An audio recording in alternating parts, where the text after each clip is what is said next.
O Oscar já é nesse domingo e não tem jeito melhor do que começar um podcast falando sobre a premiação mais importante da indústria cinematográfica. Entre surtos, favoritos e milhões de coisas, eu resolvi reunir meus grandes amigos e fãs de cinema também para falar sobre a premiação.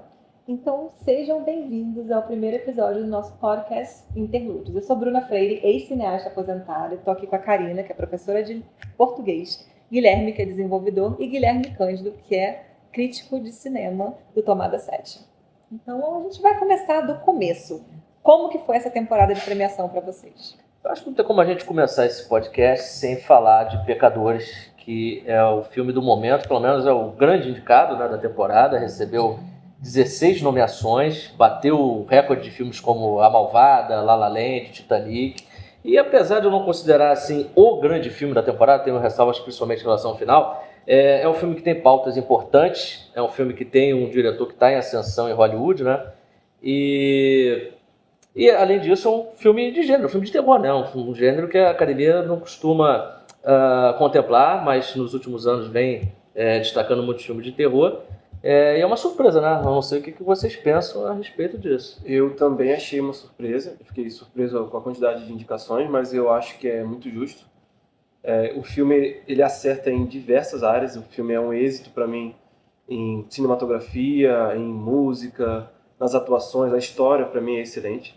Então eu gostei bastante do Cines e um comentário que eu tenho é que ele me lembrou, por incrível que pareça, Blade.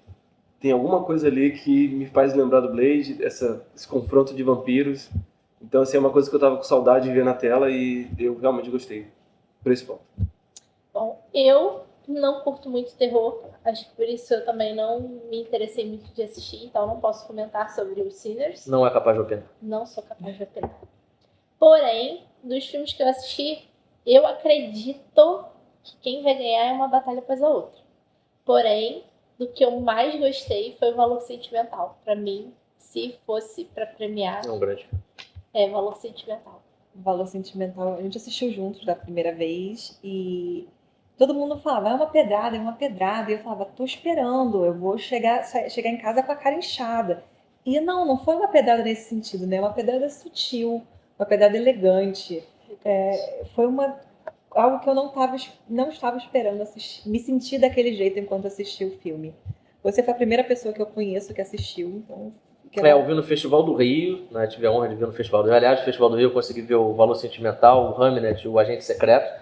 Então, realmente foi um privilégio ver grandes filmes, né? Mas o Valor Sentimental é o tipo de filme que deixaria o Bergman orgulhoso, né? Que é aquele filme que trata de temas familiares, de laço, mas não faz isso de um jeito sisudo, faz até com uma certa leveza, né? Apesar de ser uma pedrada elegante, né? Que você mencionou.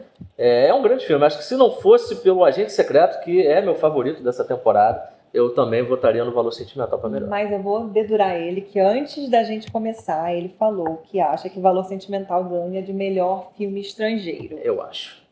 Pior que eu acho. Ele vai derrotar o Agente Secreto. Eu acho que vai. Porque ano passado a gente tem que lembrar que o Ainda Estou Aqui ganhou, melhor filme internacional, teve toda aquela comoção, mas a gente também tem que lembrar que a gente teve um cataclisma chamado Emília Pérez, que passou por aquele turbilhão de emoções, de acontecimentos, e aí de grande favorito, de líder de indicações, acabou saindo com pouquíssimos prêmios. Aliás, acho que foi só dois Oscars, né? Zoe Saldanha e Canção.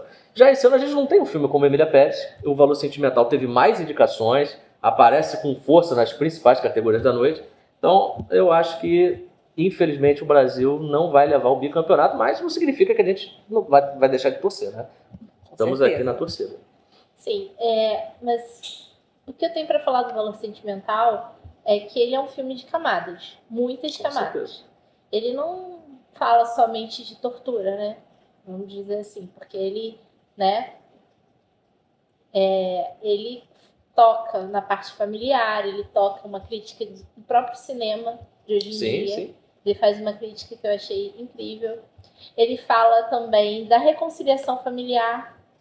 Tem todo um arco que faz a gente entender. Eu vi muito essa questão da necessidade de validação ser curada através de uma relação entre irmãs. Então, tem toda uma, vamos dizer assim, uma complexidade, uma profundidade que eu acho que o Agente Secreto não tem. Então, por mais que eu também torço pro Brasil, eu acho que para ser premiado, o Valor Sentimental tá merecendo mais. Também tá concorrendo a melhor filme. Os dois estão Sim. batendo em duas categorias. Eu acho que os dois filmes, tanto o Valor Sentimental quanto Agente Secreto, são sobre feridas abertas. E são feridas latejantes. Então eu acho que os dois são grandiosos em suas duas formas. Agente Secreto é um que, pra mim, eu tive que marinar por um tempinho. Muito obrigada pela explicação. Ele me deu uma explicação enorme, e aí eu consegui realmente amar o filme, mas demorou um tempo. Mas o Valor Sentimental foi aquilo. Eu já saí do cinema, assim, já saí destruída, né? Acabou mas de um jeito diferente. Quando eu assisti com a minha mãe, ela ficava, nossa, mas esse filme é muito lento, esse filme tá demorando. E quando ela fez aquela virada nela, que pra mim foi muito rápido, mas pra ela demorou, ela só falou, eu entendi. E aí, já era. Essa questão de me pegar também demorou um pouquinho, mas também quando me pegou foi assim, incrível. Eu tenho que falar que Valor Sentimental me pegou de uma forma forte. É porque o Valor Sentimental é um filme mais clássico, né? Já o Agente Secreto, ele tem uma estrutura narrativa toda diferente, um filme mais moderno. Eu considero o Agente Secreto um filme mais completo, um filme mais desafiador nesse sentido. Com certeza. Mas o Valor Sentimental é um grande filme, um filme muito bonito, um filme com grandes atuações, não por acaso ele está indicado nas principais categorias, né? Sendo duas de atriz coadjuvante, né? A Elle Fanning e a outra atriz que é formidável, mas tem um nome difícil, né? Então, a Agnes. A Agnes, perfeito. Vamos falar da personagem. Vamos falar da personagem. A Agnes é a irmã mais nova? Ou Mais mais nova. Eu acho ela incrível, porque ela conseguia mostrar as emoções dela em pequenas modificações da face dela. Uma mexida de sobrancelha, ela conseguia expressar tudo que ela queria dizer. Então eu acho que nas sutilezas desse filme, na pintura da parede, no abrir de um livro, eles conseguiam falar tudo que eles precisavam. Você não precisava de muita coisa. Então isso me pegou muito. Eu acho que foi um filme que não teve explicação, não teve... Sabe, é um filme que é seco, assim, os cortes, né? Sim, as mudanças, elas são muito secas, elas não são fluidas. Mas, ao mesmo tempo, você vê nas sutilezas dos personagens e dos elementos ali, eles falam muito. Então, isso foi muito forte. A casa também é um personagem, Então, por isso que eu falei, a troca, né? A troca de pintura, a reforma, isso falou de uma forma incrível. A casa é viva. Isso é lindo. É um filme muito sensorial também, né? Um filme que todo mundo consegue se relacionar, mas é um filme extremamente sensorial também. E Agente Secreto, eu até fiz uma crítica no meu Instagram, que era sobre como a gente entrava. Você, como assistindo Agente Secreto, você não tem como não se sentir em Recife. Você não tem como sentir o cheiro, o carnaval, a música. Ele é um filme que meio que gruda em você. Não sei se vocês tiveram essa mesma impressão. Sim, eu tive a sensação de ser um filme com um ritmo muito bom, que você tá o tempo inteiro tenso, querendo saber o que vai acontecer com aquele personagem.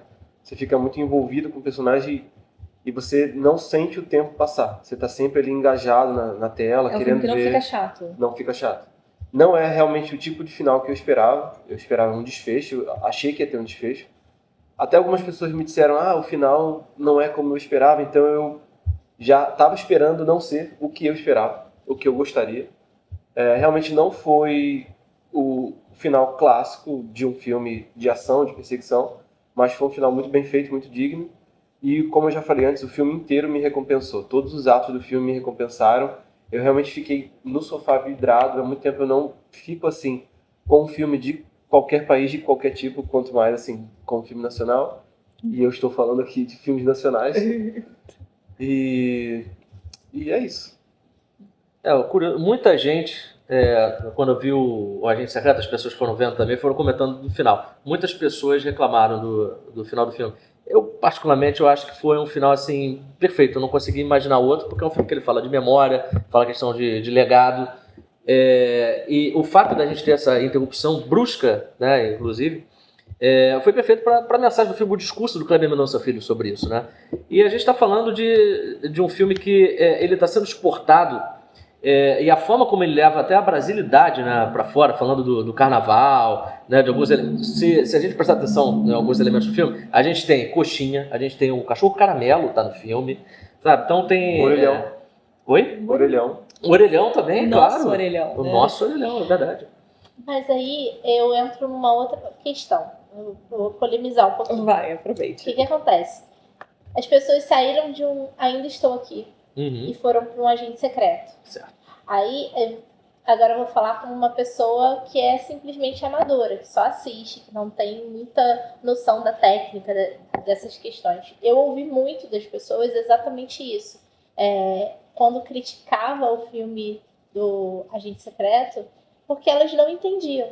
Elas não entendiam aquela perna, elas não entenderam o porquê daquele filme. Muita gente não gostou por isso. A gente, depois que as pessoas entendem os significados, entendem tudo que estava envolvido ali, as pessoas começam a entender, então é por isso, então é por isso. Esse filme, ele não é tão acessível a todo o público. Isso a gente precisa falar.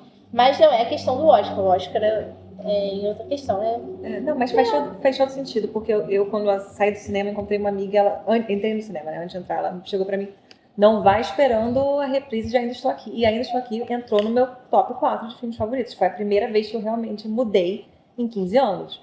Então, é um choque, né? É um choque. Ele mesmo me falou várias vezes, não vai esperando que você vai chorar, não vai. E eu chorei pra caramba ainda, Agente Secreto. Ainda Estou Aqui, eu passei mal, eu achei que eu fosse pro cinema, pro hospital, mas Agente Secreto, eu chorei, assim, de soluçar. Eu olhava pras pessoas e ninguém tava chorando, porque ninguém tava entendendo. E eu também demorei pra entender certos aspectos. O que me pegou quando eu assisti no cinema foi, eu achei o final que ficou vazio, mas aí quando você entende que é essa a intenção, que é pra ser isso, aí vira outro tipo de pedrada. Sim, o próprio vácuo, talvez deixado pelo final, é o vácuo da história. É o vácuo de uma história que não foi contada, a história do Marcelo, né?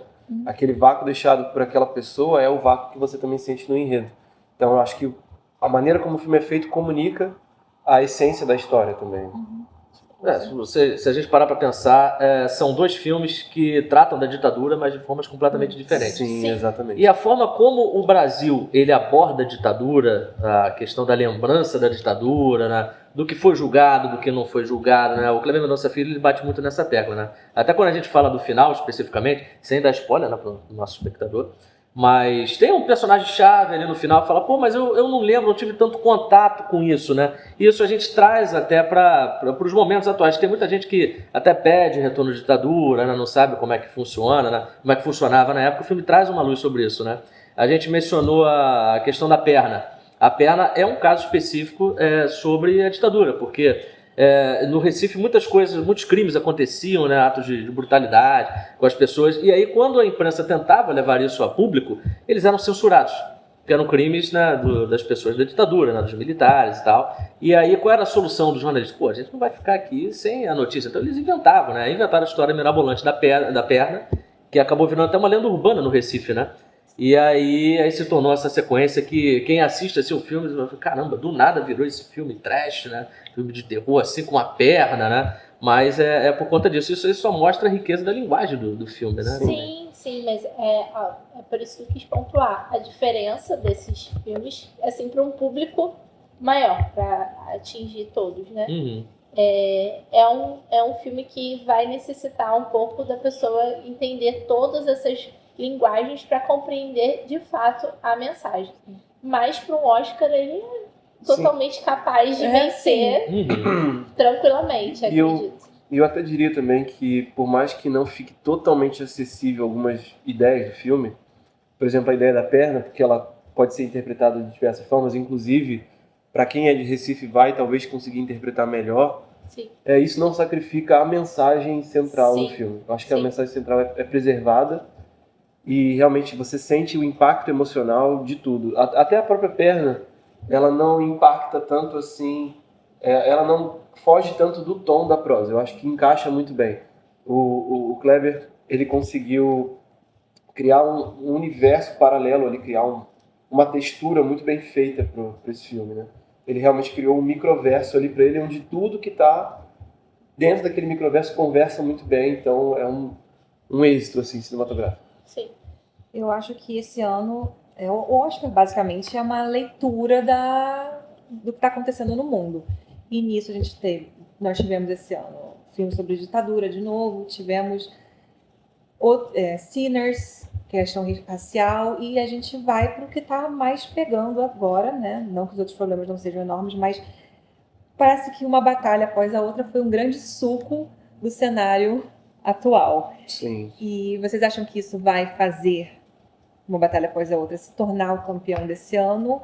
Ou Não sei se é exatamente por isso, mas tem um outro elemento que a gente precisa tocar, que é Paul Thomas Anderson, que é um diretor, que é um dos grandes gênios, um dos maiores diretores da geração, e ele vem batendo na trave há bastante tempo. E se tem uma coisa que a academia gosta de fazer é premiar o diretor pelo conjunto da obra. Mesmo que uma batalha após a outra não seja o melhor filme do Paul Thomas Anderson, isso não significa que o filme não seja fantástico, que o filme seja ruim. Isso diz muito mais sobre a carreira do Paul Thomas Anderson, que tem obras-primas, né, muitas obras-primas, inclusive, do que sobre o filme. Então, acho que uma batalha após a outra ainda tem esse componente de vamos premiar. Essa é a chance que a gente tem de premiar o Paul Thomas Anderson. Não que o filme, de novo, né, não que o filme seja ruim, o filme é muito bom, toca nessa questão da imigração, que eu acho que é muito importante. Na época que ele estreou, teve todo aquele escândalo, né, dos chamados... das prisões, né, dos imigrantes lá dos Estados Unidos, né, do governo Trump, e o Paul Thomas Anderson ele consegue tocar nesse assunto ao mesmo tempo sem soar muito pesado e também sem soar panfletário, que é fundamental dentro da história, que é desenvolvido em 3 horas de duração, que é assim como Agente Secreto. Não sei qual foi a percepção de vocês, mas quando eu estava assistindo uma batalha para os outros, eu também não senti o tempo passar. Talvez do primeiro para o segundo ato, né, que eu acho que eles correm um pouquinho ali do primeiro para o segundo ato. Mas no restante... eu preciso de um calmante. Sim. Eu vou infartar a qualquer minuto, só piora. Sim, é indutor de ansiedade. Indutor de ansiedade total. Eu acredito que Batalha após a outra vai ganhar. Eu acho que o Champagne tá incrível. Sim. Como é que... Não é pra dar spoiler, né? Mas aquela parte da estrada é incrível. Nossa. Eu tô com labirintite até hoje. É sensacional essa parte. E não tem o que falar. Eu acho que o Leonardo DiCaprio, ele foi muito bem, mas ele não merece o Oscar. É que ele é muito bom sempre. Então é só, tipo, sim. é mais um papel do Leonardo DiCaprio mais sendo um muito papel. bom. Parabéns.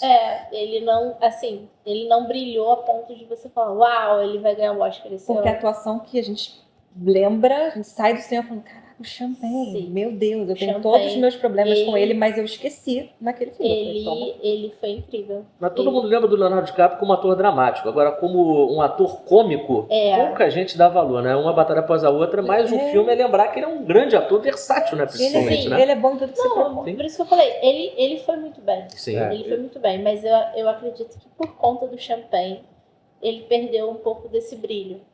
Na minha opinião, assim, né, assistindo. Até porque o regresso foi incrível, eu acho que, como você falou, de drama, né?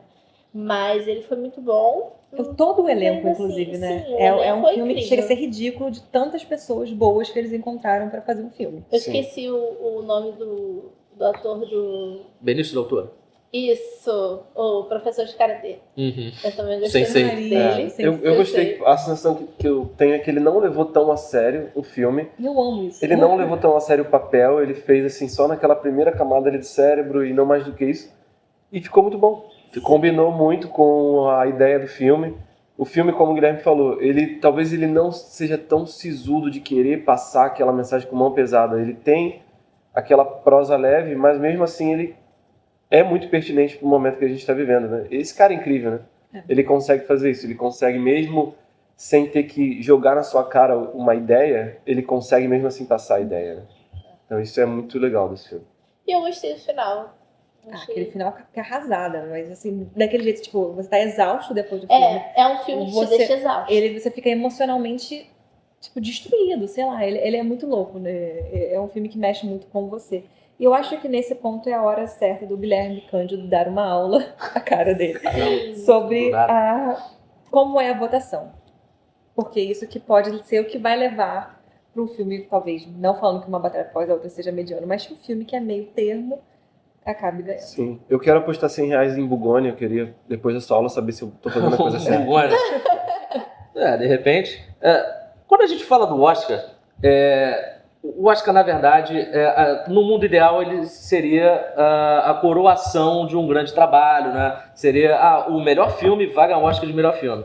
Na prática é diferente, né? Porque o Oscar é, na verdade, um concurso de popularidade. Tanto é que a gente tem campanhas milionárias dos grandes estúdios promovendo os filmes. E aí o que acontece? Além disso tudo, além de ter muito dinheiro envolvido, então às vezes temos um grande filme na temporada que, por não ter tanta verba assim para fazer uma campanha, não tem tanto destaque. E aí vamos ao grande X da questão, que é a votação, que eles chamam de votação preferencial, que você faz um ranking, ao contrário das outras indicações, você simplesmente fala, por exemplo, melhor fotografia, eu vou votar no filme X, aí você só bota um filme. Já em melhor filme, a votação é diferente. Eles fazem assim, você vai fazer um ranking do primeiro ao 10º. Só ganha o Oscar de melhor filme, só é eleito o filme que tem 50% mais um. Como que eles chamam isso aí? Você ranqueia do primeiro ao 10º. Aí vamos fazer uma rodada para contar os votos. Algum filme atingiu, vamos supor, na academia tem quase 10 mil membros, vamos botar 10 mil para ficar um número redondo. Algum filme atingiu 5.001 votos? Não. Então beleza. Qual foi o menos votado? Desse ano vamos supor que seja o Bugônia. Porque o Bugônia é um filme que desafia muito, né? Então o que acontece? A pessoa que gosta, tem uma pessoa que gosta muito de Bugônia e outra pessoa que detesta o Bugônia. Então facilmente vai ficar muito no primeiro e no 10º. Sim. Então ele foi o filme menos votado? Beleza, vamos eliminar. Quem ficou em segundo lugar do Bugônia, das pessoas que votaram no Bugônia, recebe essa votação. Então agora a gente faz uma nova rodada. Agora são 9. Alguém conseguiu 5.000 votos? Nenhum. Beleza. Quem foi o nono, né? Quem recebeu menos votos? Foi o agente secreto. Então, beleza. Vamos eliminar o agente secreto. Quem votou no agente secreto primeiro, então vamos botar no segundo. O segundo era o Bugônia, então vira o terceiro. E a gente vai votando. E assim, sucessivamente, até a gente conseguir chegar ao prêmio. Isso que a Bruna comentou, né, de ser o meio termo, é porque dificilmente o filme que fica mais vezes em primeiro lugar, ele ganha. Porque o Bugônia, um filme que desafia o público, que geralmente é um filme questionador, a arte em si, né, um filme que realmente evoca o poder da arte, ele costuma ficar ali ou em primeiro ou em 10º. Agora, filmes que costumam ficar em 4º, 5º, 6º, quando ele tem essa constância, esse filme que costuma ser premiado. Por isso que filmes como Anora, Coda, filmes feitos, né? Filmes que foram feitos. A Nora, sinceramente, é um surto. Ela não deveria ter ganhado, mas como é esse tipo de votação, injusto, sem justiça. Ano passado é uma coisa que me faz sofrer muito, porque tirando 2 dos filmes, eu lutaria por todos eles. Se tivesse uma guerra aqui falando, vai brigar por Brutalista, eu ia lá com sangue. Vai brigar por Sing Sing, eu ia lá. Todos, assim, literalmente. Mas esse ano eu não tive isso. Não tive esse apego, esse surto, tirando por Hamlet. Eu acho que então, já que eu puxei, podemos falar um pouquinho sobre Hamlet. Eu tô com dor até agora no queixo, de tanto que eu chorei. Segurei o choro na alma. E Hamlet, pra mim, foi um filme que é quase beira o perfeito, que ele junta as minhas grandes paixões, que é teatro num filme. Então, Inglaterra, toda aquela... Jessie Buckley, que é uma queridíssima desde Chernobyl, vem brilhando aí. Então, pra mim, foi um filme que é um presente, né? Uma atuação que a gente não consegue compreender, só sentir. Exato. Eu achei até um pouco errado, eles tinham que ter feito um disclaimer, porque eu não estava preparado para ver uma mãe sofrendo como ela e nem tampouco um filho sofrendo como aquela criança.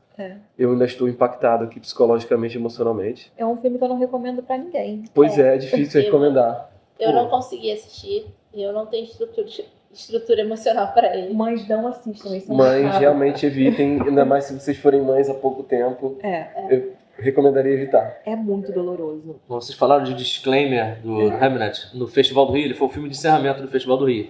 E aí você forma a fila, né, para ir entrar na sessão, na sala, e eles estavam distribuindo lencinhos. Então, o que já indicava, né? Eu falei, caraca, né? Onde que eu estou me metendo, né? Sim. E aí, durante a sessão, aquela sinfonia, né? Aquele funga-funga e tal. Você sai, dá de cara com o povo, todo mundo de cara inchada, né? Sim. Então, é brabo. Eu tirei uma foto minha, assim, que eu acabei de assistir. Eu estou vesga, Meus olhos estão pulando e eu nem chorei tanto, mas é que eu fiquei assim destrambelhada, e principalmente no último ato, né, que o Guilherme pode falar que um pouco que a gente discordou nessa parte, Guilherme Cândido. É que eu achei impecável e eu te joguei aqui debaixo do ônibus, né? Não, assim, do nada. É porque esse é um filme que ele foi feito pra provocar o choro, né? E aí, o final do filme parece que ele escancara isso aí, fica realmente muito claro. E que era para ser um momento catártico, né? Porque é a peça de teatro, de fato, né? Para quem não sabe, o filme é a história do Shakespeare, né? Sim. Da onde que surgiu o Hamlet, que na verdade o filho dele é Hamlet. Então ele trocou para Hamlet. Sim. E aí, naquele final, o filme ele constrói tudo de uma forma tão bonita, a questão da natureza, né? A diretora Chloe Zhao, ela realmente... Briga, né? Não teve Ela não é inocente. Não é inocente.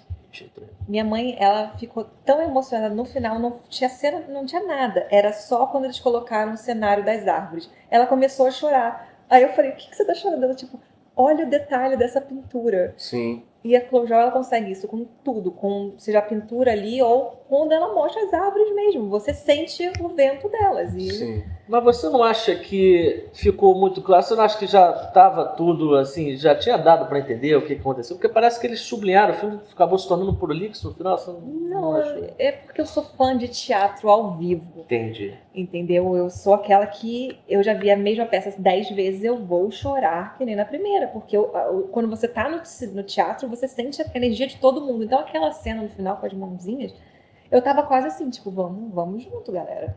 Ele me tocou num lugar muito profundo. Eu entendo o seu ponto, porque realmente é bem na cara, tipo... Olha aí, é isso. Não, parece que a Chloe Zhao pegou assim. Vem cá, você não chorou até agora? Não, vamos acabar comigo. com isso agora. Eu não tinha chorado. Pois é. Não, você vai chorar agora. Vai chorar, sim. Vai chorar, tem que chorar. Mas é um filme que, nesse final, ele é um filme que ele é sutil em vários momentos, né? Apesar de ter essa densidade dramática, né, que é realmente muito forte. Já no final, parece até que não foi a Chloe Zhao que fez o terceiro ato, né? Porque a gente tem diálogos que são expositivos, né, que fica mastigando a moral da história, né? E eu acho que só não ficou pior porque a gente tem uma força da natureza chamada Jessie Buckley. Exato. Porque se você pegasse o final, concentrar, só fizesse um close da Jessie Buckley, acabou, já era pra aplaudir de pé. Exato. Isso. Ela tem uma coisa que eu acho que eu nunca vi, que o grito dela foi como se eu estivesse gritando junto. Sim, sim. E como você comentou, como ela usa muito, pelo menos no começo, nos primeiros atos, né? Ela usa muito plano aberto, ela te joga muito no ambiente, na floresta, naqueles cenários.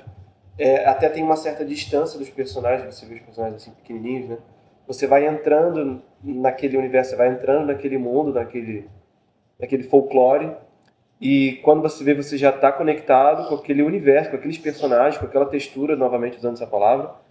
E quando essas cenas acontecem, né, que eu não vou falar aqui literalmente quais são, a câmera vai mais para perto, ela vai ficando mais intimista. Então aquela aproximação vai aumentando, e é justamente numa parte muito dramática.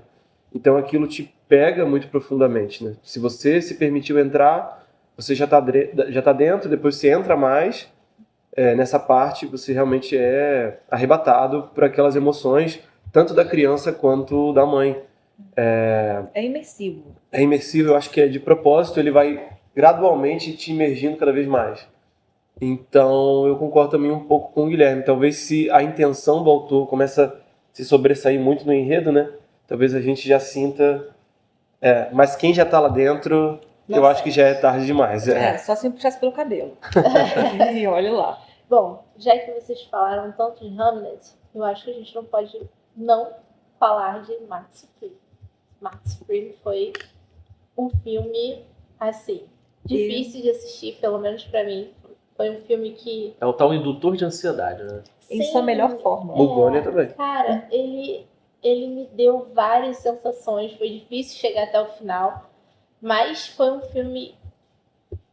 Ele é necessário. O Timothée Chalamet, ele arrasou no filme. Não, eu acho que se ele ganhar o Oscar, é muito bem. Vai ser a primeira vez que ele foi nomeado que eu falo, não, agora sim. Agora sim. Lá. Agora valeu a pena. Valeu a pena. Ele arrasou em tudo que ele fez. Ele demonstrou todas as sensações, toda aquela gana dele. E foi um filme Cara, Eu tô cansada até hoje. Ele fez método?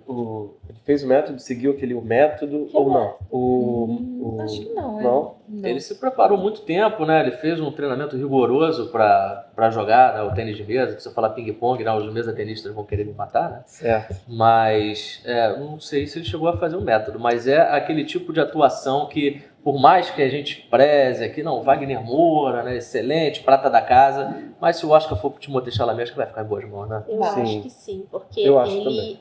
ele transcende ali de tudo que ele já fez. Eu acho que de tudo que ele já fez, ele conseguiu falar, realmente, eu sou um ator. Agora eu vou quebrar tudo e é isso aí. Exato. Vou mostrar que eu realmente mereço não ser é um o cara. Timothée de Duna, não Não é o Timothée que namora a Kylie Jenner, com Não. todo respeito, eu amo a Kylie. Mas é porque realmente é uma outra pessoa, ele tá desprovido daquela beleza, daquele charme, que ele é um cara, né, sedutor. As garotas jovens que o digam. Mas ele é um cara sedutor, um cara com presença, e ali ele tá, pra mim, asqueroso, com todo respeito, mas é outra pessoa. Você esquece que você está assistindo um filme com ele. Inclusive, todo o elenco daquele filme também é uma grande... Você consegue ver ele percorrendo o arco dramático dele direitinho, né? A ascensão e a queda dele, né? É só queda, no caso. São quedas em cima de quedas, né? Se você ainda não assistiu e for assistir, querido, toma um remedinho antes. Toma, porque é só ladeira abaixo. E o mundo não é tão mal assim quanto parece. Ou talvez seja, né? Talvez seja. Como todo filme do Josh Safdie, né? Os irmãos Safdie são especialistas em provocar ansiedade, né? Eu tô bem, já tenho ansiedade o dia inteiro, sabe? Eu não tava precisando disso. Mas foi um filme que eu não me arrependi de ver. Apesar de todo esse cansaço, a gente analisa se parar pra analisar, vai pegar de vários ângulos e cada um vai conseguir tirar um filme diferente. Isso é um excelente trabalho, apesar de eu estar exausto até hoje. É um grande filme, é uma grande atuação do Timothée Chalamet. E assim, eu gosto muito de algumas atuações específicas dele, principalmente Me Chame Pelo Seu Nome. Eu acho que é um ator que ele vem crescendo muito na indústria e esse prêmio ele coroa especialmente a ambição dele, que ele é um cara que ele não teve medo de chegar, fazer o discurso, não, quero ser o melhor, quero o Oscar sim, quero ser o melhor, e ele está buscando isso, não faz questão nenhuma de esconder que ele quer muito, e esse filme parece que finalmente vai fazer ele ganhar o Oscar, se bem que o Michael B. Jordan ganhou o SEG. Não que nos últimos anos SEG e o Oscar tenham caminhado. O Globo de Ouro a gente até deixa pra lá. O Michael B. Jordan, como eu falei, eu não vi Sinners, mas ele fez um filme que ele luta por justiça, não sei se vocês chegaram a assistir. Sim, é advogado. Eu gosto muito dos filmes dele, já gosto muito do Michael. Eu acho que ele, com certeza, deve ter sido incrível em Sinners. Então, se ele ganhar, eu vou ficar muito feliz também. São duas personagens completamente diferentes. Né? Quando você entende, você fica, cara, ele faz voz, trejeito, maneirismos. É um trabalho de atuação genial. Só que, pra mim, essa categoria, já que a gente chegou nesse ponto, é falar que, pra mim, Ethan Hawke em Blue Moon, todos os... Soberbo, tá soberbo. Mas assim, verdade seja dita, são 5 grandes atuações, né? Exato, não tem um que a gente fala, esse não. Esse ano não tem tapa buraco, esse ano realmente tá uma briga feia. Briga de gente grande. Sim. Eu, assim, brigaria por todos eles nesse caso. Realmente é uma categoria fortíssima, inclusive como a categoria de melhor atriz. E esse ano, acho que os coadjuvantes pra gente tá mais intenso também, né? Sim. Normalmente coadjuvante a galera fica... Nem dá tanta atenção, né? Ganhou o prêmio. Que bom, parabéns. Prêmio de consolação. Esse ano não. Esse ano pra mim foi tipo... Eu também sinto muito isso na categoria de melhor ator coadjuvante. Sim. Que a gente tem Stellan, a gente tem o Delroy Lindo... Champagne, que não podemos esquecer, que foi deslumbrante, destruidor também. Sim. Então é uma categoria que... E que tudo pode acontecer, né? Porque entre os prêmios precursores, né, pra quem não sabe, o Oscar tem ficado cada vez mais fácil de você prever, porque tem os prêmios precursores, né? O SEG, os prêmios da crítica, então a gente sabe mais ou menos como é que tá a situação. Agora, entre os atores e atrizes, né, coadjuvantes, é difícil você cravar, porque a Tiana Taylor ganhou, a Amy Madigan já ganhou um prêmio também. Inclusive, maravilhosa, né? Vamos falar rapidinho de Weapons, que filme que também é um indutor de ansiedade. Esse ano o Oscar tem um patrocínio da Pacheco para comprar uma tarja preta no final, porque não tem como. uma batalha após a outra é extremamente ansiolítico. Marty Supreme. Marty não Supreme também. é muito, você realmente vai descendo ali, se você demole, você desce junto com o personagem. Sim. E o Bugônia também é muito. Já que chegamos em Bugônia, fale, Bugônia. Bugônia, É um filme. eu sinto muito que o Jesse não esteja concorrendo a nada, porque de todos os filmes que eu vi, a atuação dele foi a que mais eu fiquei de queixo caído. Primeiro porque é um filme que aparentemente irrompe com a realidade, não é um filme realista, a princípio poderia parecer um filme inverossímil, uma coisa fantasiosa. Mas é da perspectiva dele, né? Que ele é um cara meio, né? Mas é um filme que, vendo pela atuação dele, vendo pelos olhos do Jesse, do personagem, é totalmente factível. Você realmente percebe que tudo aquilo ali que ele está fazendo para ele faz todo sentido, é totalmente possível. Você vê todos os nuances, todas as transições naturais de sentimentos, de raiva, de medo, de terror, de crenças. Tudo fica muito natural na tela, na atuação dele. E eu acho uma injustiça ele não estar indicado, porque se ele tivesse indicado seria aí o meu favorito para ganhar. E para mim é a melhor atuação da carreira dele. Ele é um deslumbrante. Em cada filme que eu vejo dele, eu fico, meu Deus, esse homem não vai parar de melhorar. Pois é. Ele vai chegar a um ponto que ele vai chegar até Não, uma hora ele vai ganhar, uma hora vai ser inevitável. Vai ser ter que inevitável. Assim como Ele participou, o Léo, né? ele participou pouco do Guerra Civil e para mim ele já mandou muito bem. Com certeza. Ele tá mostrando que realmente ele é um ator diferente, na minha opinião. Ele é diferenciado. Onde você colocar ele, o papel que você colocar, ele vai entregar e vai ser marcante. Ainda que não seja um papel com tanto tempo de tela assim, ele vai pegar aquele personagem e vai fazer A alguma presença coisa. dele vai ser sentida, né? Sim, com certeza. Esnobado pra mim, que vai ser muito dolorido, é o Paul Mescal em Hamnet. Que a atuação dele foi singela, mas foi lindíssima. Pois é. Foi doloroso. Faltou Foi vaga chocante. esse ano, né? Num ano Faltou. que a gente teve indicação de Fórmula 1, com todo respeito. Com todo respeito. Com todo respeito, você tem alguma coisa melhor pra falar sobre o Fórmula 1? Não, eu até gosto de Fórmula 1. Agora, sim, pra se indicar da melhor filme, realmente, acho que passou um pouco do ponto, né? Mas, antes de até falar do Fórmula 1, Injustiça até o Jesse Plimons, que tá fenomenal, concordo plenamente, fazer um apelo aqui pra academia, pra aumentar pra 10 indicados, já pra não acontecer Sim. esse tipo de situação, Pois né? é. Sim. Pô, Tem necessidade. Jesse Plimons, Paul Mescal, a gente teve Sim. o Joe Edgerton também no Sonhos de Trem. Boa. Atuações Boa. soberbas e que acaba ficando de fora, né? Que mereciam todas essas que você citou. Eu sabia que tinha algo que a gente estava esquecendo e era Sonho de Trem, né? Sonhos Então, de Trem. o que vocês acharam?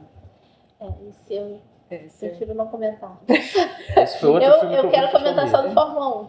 Ah, do Fórmula, vamos comentar. Temos que comentar do Fórmula 1. O Sonhos de Trem eu vi, ele tá disponível na Netflix, mas antes ele teve a pré-estreia no Festival do Rio que eu vi, inclusive foi o último filme do primeiro dia. Que é um filme, como a gente até conversou, né? Belíssimo, tem uma fotografia espetacular do Adolfo Veloso. Palmas Sim, pra ele, parabéns. foi assim, surreal. Cada frame era uma obra de arte. Sim. O Joe Edgerton também tá excepcional no Excelente. filme. Sim.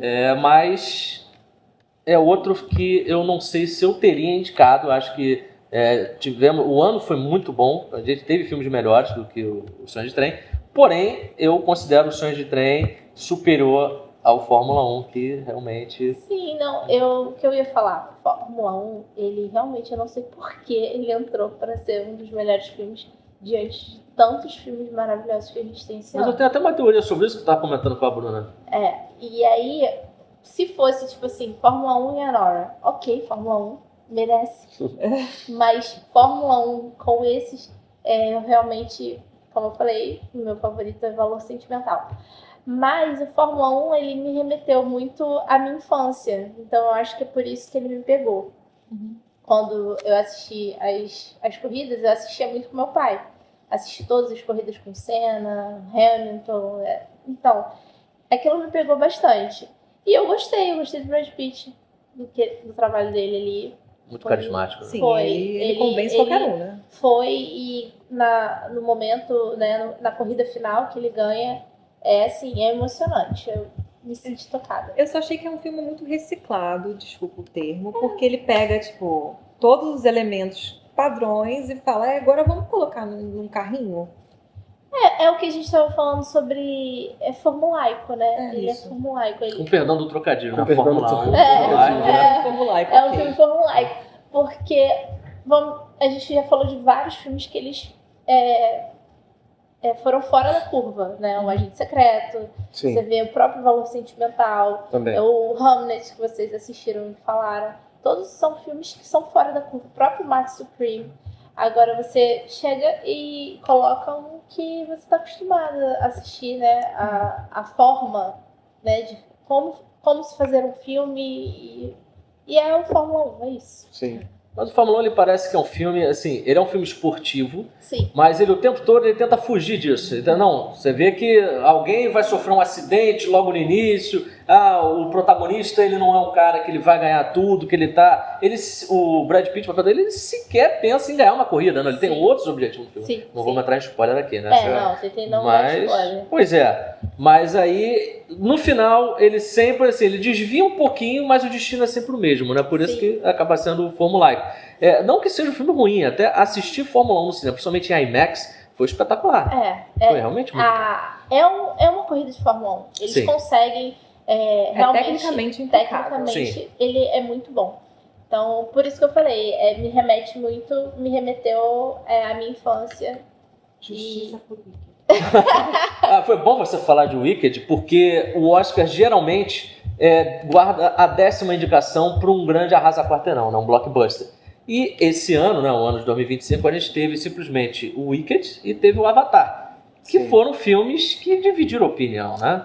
Mas As pessoas, Avatar é Wicked Não, Wicked. eu concordo com você, eu também sou suspeito de falar. Avatar. O Wicked, simplesmente o primeiro filme teve 10 indicações, agora 0. O Avatar saiu de 9 indicações do primeiro para 4 indicações do segundo, agora 2. Mas os dois filmes, como acabaram dividindo opiniões, né? Aí acabou caindo no colo do Fórmula 1. Foi um grande sucesso de bilheteria. E é aquilo também, né? Ele não é um filme que ficaria no topo do ranking, mas também talvez não ficasse no 10º. Não. Então, e aí... Mas eu queria ouvir a opinião de vocês sobre Train Dreams, que eu não ouvi. Pode começar? Eu começo? Não, Fica à vontade. pode começar, Ok. por favor. Eu achei um filme muito bonito, mas parece que ele seguiu todas aqueles pré-requisitos de filmes condutores daquela época. Ele não foi diferente em nada, ele só era muito visualmente bonito. Eu sofri pela personagem, mas eu já tava, já sabia que isso ia acontecer, não ficou um filme vazio, mas ficou um filme que já era muito previsível. Então, eu gostei muito, achei aquilo tecnicamente impecável, dá vontade de chorar só vendo uma foto de um frame de uma árvore. Fotografia do brasileiro ou do Figueiredo. Que, Sim. se não ganhar, eu acho um crime, mas a gente não vai chegar nesse ponto aqui.